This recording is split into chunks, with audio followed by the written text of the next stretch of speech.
வணக்கம். இப்போ ஒரு முக்கியமான அப்டேட். தமிழ்நாட்டுக்கு ஒரு புதிய மழை எச்சரிக்கை வந்திருக்கு.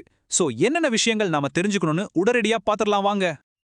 சென்னை வானிலை ஆய்வு மையம் என்ன சொல்லியிருக்காங்கன்னா, கிழக்கு திசை காத்துல சில மாற்றங்கள் ஏற்பட்டிருக்கு.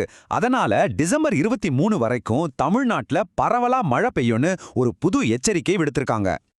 ஓகே, இந்த புது வார்னிங்னால நாம எதெல்லாம் எதிர்பார்க்கலாம்? மாநிலத்தோட ஒவ்வொரு பகுதிக்கும் இது எப்படி இருக்க போகுதுன்னு கொஞ்சம் டீட்டெயிலா பார்க்கலாம். இத நாம தெளிவா புரிஞ்சுக்க வரப்போற நாட்களை ஒன்னொன்னா பிரிச்சு ஒவ்வொரு நாளும் வானிலை எப்படி இருக்குன்னு பார்க்கலாம். அப்போதான் ஒரு கிளியர் பிக்சர் கிடைக்கும். இப்ப நீங்க பாக்குற இந்த டைம் லைன்ல ஒரு இன்ட்ரெஸ்டிங்கான பேட்டர்ன் இருக்கு பாருங்க. இன்னைக்கு மழை, அப்புறம் நடுவுல கொஞ்ச நாள் பிரேக், அதாவது ட்ரையா இருக்கும். அதுக்கப்புறம் கடைசியில மறுபடியும் மழை வரும்னு சொல்லியிருக்காங்க.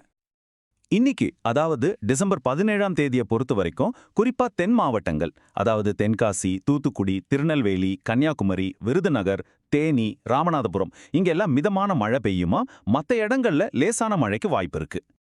இதே மாதிரி தான் நாளைக்கும், அதாவது டிசம்பர் 18ஆம் தேதியும் தென் மாவட்டங்கள்ல லேசானதுலேருந்து மிதமான மழை தொடரும். ஆனா வட தமிழகத்துல வறண்ட வானிலை தான் இருக்கும். அது மட்டும் இல்ல, காலையில கொஞ்சம் பனிமூட்டம் இருக்கலாம். சோ வண்டி ஓட்டுறவங்க கொஞ்சம் ஜாக்கிரதையா இருங்க. அதுக்கப்புறம் பாத்தீங்கன்னா ஒரு சேஞ்ச் இருக்கு. டிசம்பர் 19ல இருந்து 22 வரைக்கும் இந்த 4 நாள் தமிழ்நாடு, புதுச்சேரி, காரைக்கால் எல்லா இடத்துலயுமே பெரும்பாலும் வறண்ட வானிலை தான் நிலவுன்னு சொல்லியிருக்காங்க. ஆனா இந்த ட்ரை ஸ்பெல் முடிஞ்சதும் டிசம்பர் 23ஆம் தேதி மழை மறுபடியும் ரிட்டர்ன் ஆகுது. தமிழ்நாடு, புதுச்சேரி, காரைக்கால் பகுதிகளில் திரும்பவும் லேசானதுலேருந்து மிதமான மழை பெய்யும்னு எதிர்பார்க்கப்படுது. சரி, இப்போ நம்ம தலைநகர் சென்னைக்கு வருவோம். சென்னை மற்றும் அதன் புறநகர் பகுதிகளில் நிலைமை எப்படி இருக்குன்னு பார்க்கலாம். சென்னையை பொறுத்த வரைக்கும் வானிலை முன்னறிவிப்பு அவ்வளோ சீரியஸா இல்ல. வானம் ஓரளவு மேகமூட்டத்தோட இருக்கும். நகரோட சில பகுதிகளில் மட்டும் லேசா மழை பெய்ய வாய்ப்பு இருக்கு, அவ்வளோதான். ஓகே, மழைன்னு சொன்னாலே எல்லாருக்கும் வர்ற முதல் கேள்வி, ஸ்கூலு காலேஜுக்கு லீவ் விடுவாங்களா இல்லையா? அது பத்தின அப்டேட் என்னன்னு பார்க்கலாம்.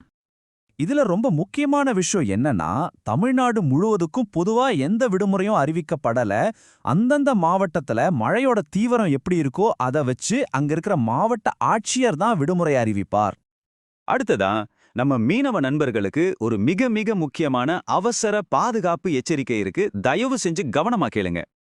குறிப்பா தமிழ்நாட்டோட தெக்கன் கடலோர பகுதிகளில் சூறாவளி காற்று வீசும்னு எச்சரிக்கை விடுக்கப்பட்டிருக்கு. இது ரொம்ப சீரியஸான ஒரு வார்னிங். காற்றோட வேகம் எப்படி இருக்குன்னு பார்த்தீங்கன்னா, ஒரு மணி நேரத்துக்கு 45லிருந்து 55 கிலோமீட்டர் வேகத்துல பலமா வீசும்னு சொல்லியிருக்காங்க. அது மட்டும் இல்லாம சில சமயங்கள்ல இந்த காத்தோட வேகம் 65 கிலோமீட்டர் வரைக்கும் கூட போக வாய்ப்பு இருக்காம்.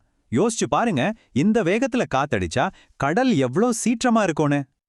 அதனால மன்னார் வளைகுடா மற்றும் குமரிக்கடல் பகுதிகளுக்கு போற மீனவர்கள் கண்டிப்பா கடலுக்குள்ள போக வேண்டாம்னு ரொம்ப திட்டவட்டமா அறிவுறுத்தப்பட்டிருக்கு. இது உங்க பாதுகாப்புக்காக தான். சரி, இப்போ நாம பேசின எல்லாத்துலயும் இந்த ஒரு 4 முக்கியமான பாயிண்ட்ஸை மட்டும் டக்குன்னு ஒரு தடவை பார்த்துடலாம். சோ உங்க பகுதிக்கான அறிவிப்புகளை தொடர்ந்து கவனிங்க. தேவையான எல்லா முன்னெச்சரிக்கை நடவடிக்கைகளையும் எடுத்துக்கோங்க. நாம இந்த தகவல்களை நிறைவு செய்யறதுக்கு முன்னாடி ஒரே ஒரு கேள்விதான். நீங்க பாதுகாப்பாகவும் எல்லாத்துக்கும் தயாராகவும் இருக்கிறீங்களா?